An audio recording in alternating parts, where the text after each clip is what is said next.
Let's get focused, man. We got a fight to worry about here. Good money, good money. Us boxers, we've been thinking of the same combinations for a long, long time. To see what are good ways to enter, exit, and land combinations at the same time. At the end of the day, you're dodging punches all day. And when you have a chance to make it out, it gives you that different look on life. It make you train bigger than just your small town or your hard times that you've been through. It's crazy to me that who would know I'll be that guy. One night I know what song you listening to. I know what song he listening to. Gervonta Davis, my first time watching him. I seen him a video on Instagram, man. I looked up his highlights too. That dude's a beast, man. He's great speed, great defense in those uppercuts, man. I mean, I appreciate boxing. You know, I'm not a hater, man. If I see somebody I think is good, man, I'll talk good about him. You know, some people they just see boxing and they don't appreciate it. They talk bad about him. But me, I see a good fighter and I respect. Gervonta Davis is now reportedly training with David Benavidez's father, Jose Benavidez Sr. And honestly, that wasn't something many boxing fans saw coming. You're trying to land the best punches. You're trying to make the highest possible decisions in your head. In fights, everything is do or die. When you take the hesitation away, sometimes you really know, believe in yourself, believe in your skills. I'm not trying to let fear, basically, that's what it is. I knew I'd be big, but I never knew that I would be like the guy that actually like break them doors. Calvin believed in me. Calvin believed in me no matter what. That's what was the important piece of me staying focused and I know I have somebody that's counting on me. Calvin was making sure that I was on the right track. And whoever go against me, Calvin was standing beside me. You know what I mean? Calvin was that guy that had my back for sure. That's what we do. Get ready for this. After spending years working alongside Calvin Ford, it looks like Tank is ready to try something different as he prepares for the next chapter of his career. According to reports, Davis has been training with Jose Benavidez Sr. for several weeks, and after seeing how everything was working, he decided this was the team he wanted in his corner for his next fight. That's a huge move because fighters usually don't make changes like this, unless they believe it can take them to another level. The last run of the camp, right here with all the guys. You know, I just want to thank Sam. Yeah, this Santa Cruz I hit the deck. You can't let it burn, baby, let it burn. Mind over matter, son. Mind over matter. Ain't nobody doing no like this. Come in the desert. Trying to stay away from the desert. He come in the desert. I want to thank Poncho. I want to thank Tristan. I want to thank my father. I want to thank my brother.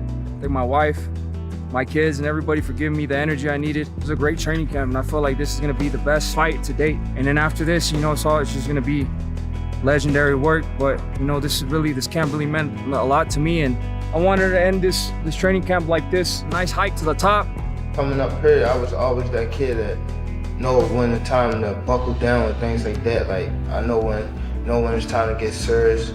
You know, I know how to focus, you know, no matter what's going on around me. That's what made me so special and why I came so far.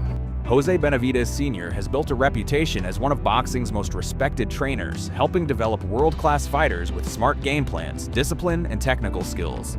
That immediately makes this partnership one of the biggest talking points in boxing right now. I'm really curious to see what changes we'll notice when Tank steps back into the ring. Will we see sharper defense, more variety in his combinations, better conditioning over the later rounds? Or will Benavidez simply help bring out an even more dangerous version of the explosive fighter we already know? I think like we're about 12,000 feet right now in the elevation. Finished with my prayers. You know, we had like about 20-minute prayer right here. For me, this run means a lot to me symbolically. You know, I made it to the top. You know, I've made it to the top of the mountain countless times, and with the power, the energy, and the protection from God, I keep making it up, and I keep, you know, passing the threshold. So, you know, I know where I am. I know where God stands in my heart. I know where Jesus Christ stands in my heart, and you know, we're just going to keep making it to the top, and in his name, we're going to keep fighting. Yeah. That's all I want to know.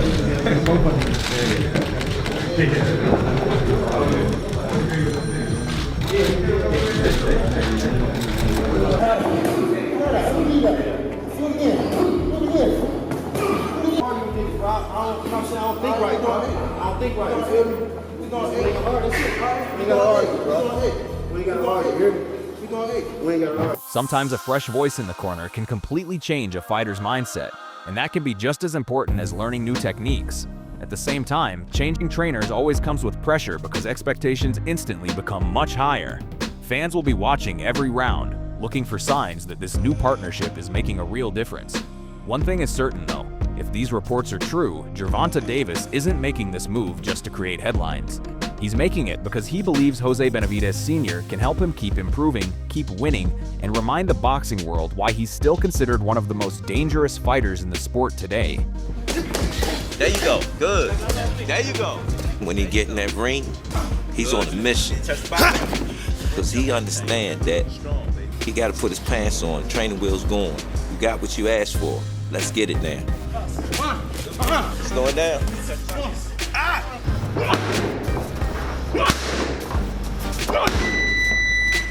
30 seconds.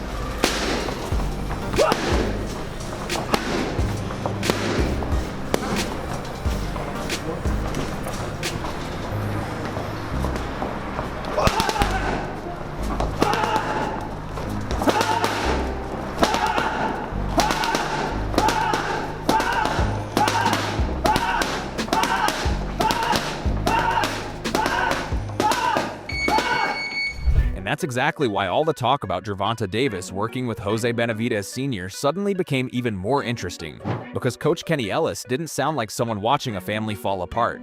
He sounded like someone watching the internet create a story that might not even exist. That immediately caught my attention. Kenny didn't rush to deny the rumors or confirm every detail.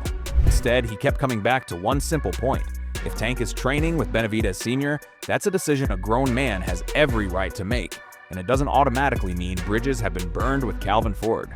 Obviously, some rumors circulating that Tank working with Jose Benavidez. Yeah, I heard it, I'm not sure if it's true, but if it is, then he's a grown man, got a right to do what he wants, Whatever he decides to do, I told you before, I support him, I know love lost. Been on him since he was 7. Great guy, man. Yeah. Honestly, I think too many fans hear the words new trainer and instantly start writing breakup headlines before anybody involved has even spoken. Kenny made it clear that Tank and Calvin have a relationship strong enough to pick up the phone and talk things through without turning it into a public drama. I actually respect that.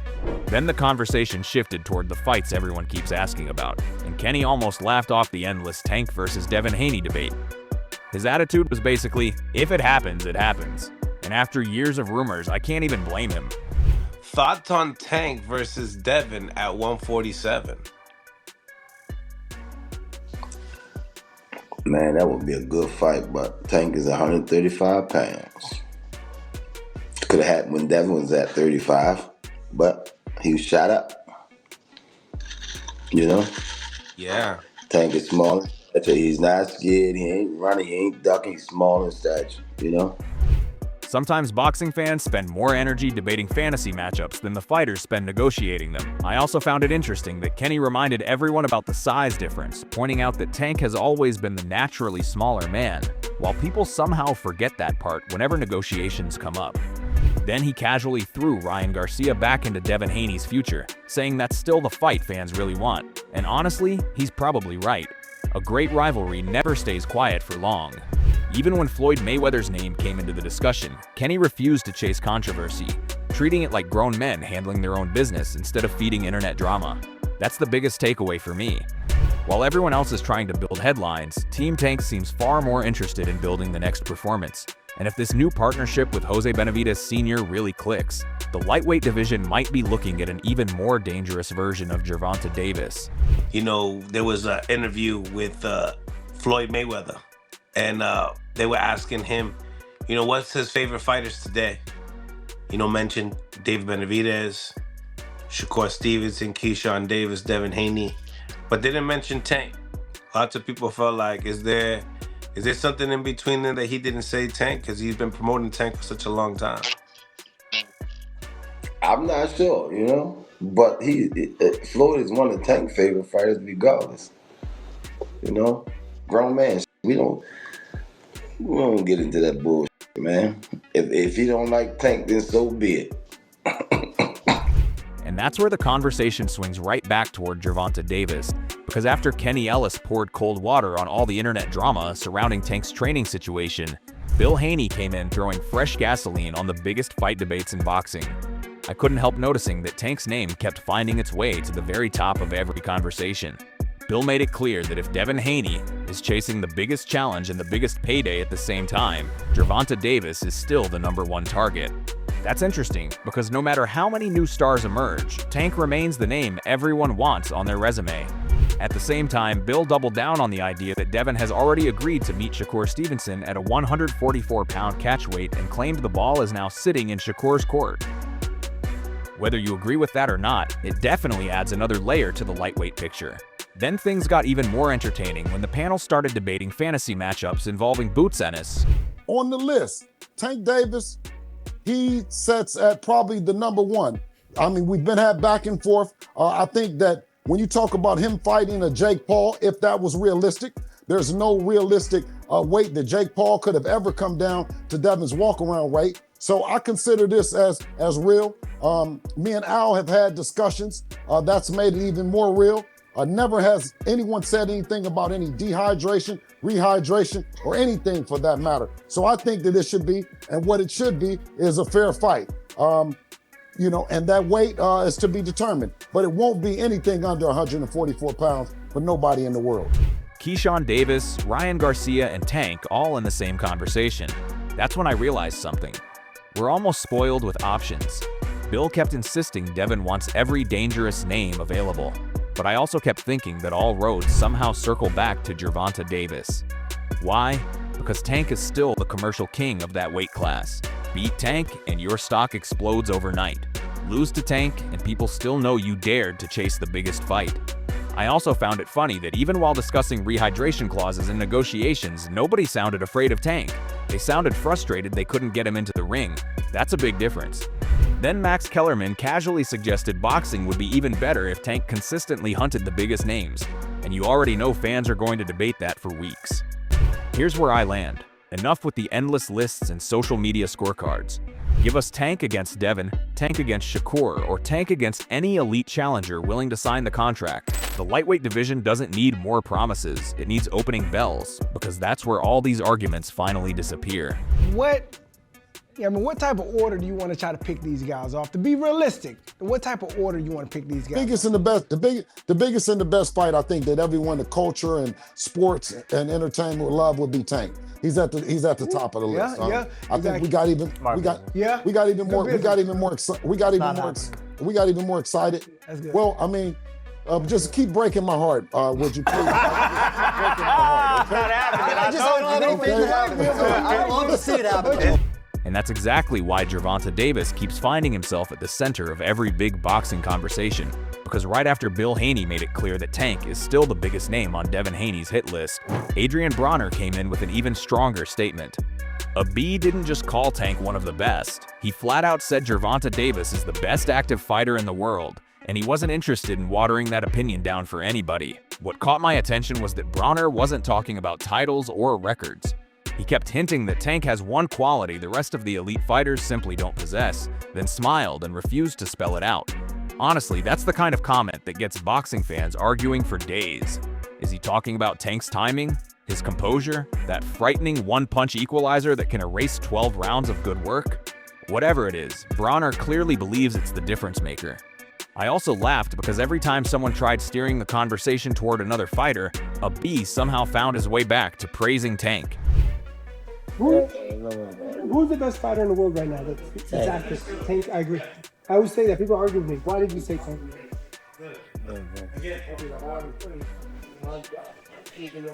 I'm gonna try to say this without disrespect. Everything that them boys got, he got.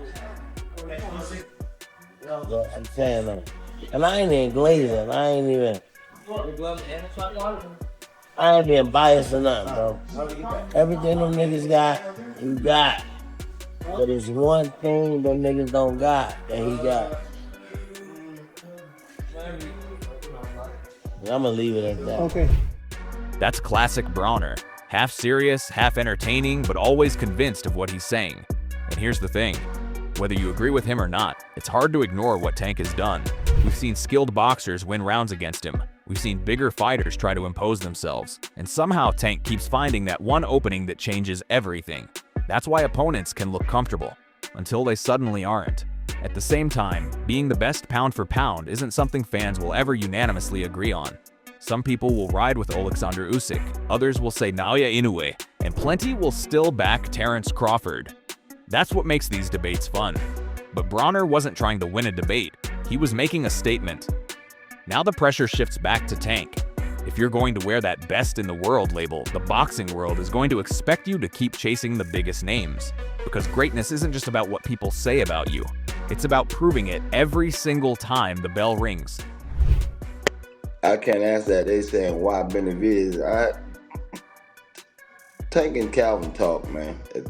Tank will come and Tank and Calvin got a relationship. He'll come to Calvin and say this is what it is.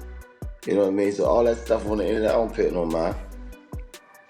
I don't pay no mind. And somebody will see this and come back and say exactly what I said. But they talk. They got a relationship, man. They got a relationship. So I can't answer that. When Tank comes talk to Calvin, it is what it is, you know? At the end of the day, all the rumors, call-outs, and opinions only make one thing clear. Gervonta Davis is still the name everyone is chasing. Now it's time to stop talking and start making these blockbuster fights happen. Who do you think Tank should fight next? Is he still the best pound-for-pound fighter in boxing? Or does someone else deserve that spot? Drop your take in the comments, let's debate it. And yo, don't ever forget to like, share, and subscribe to Boxing Headquarters. See you in the next one.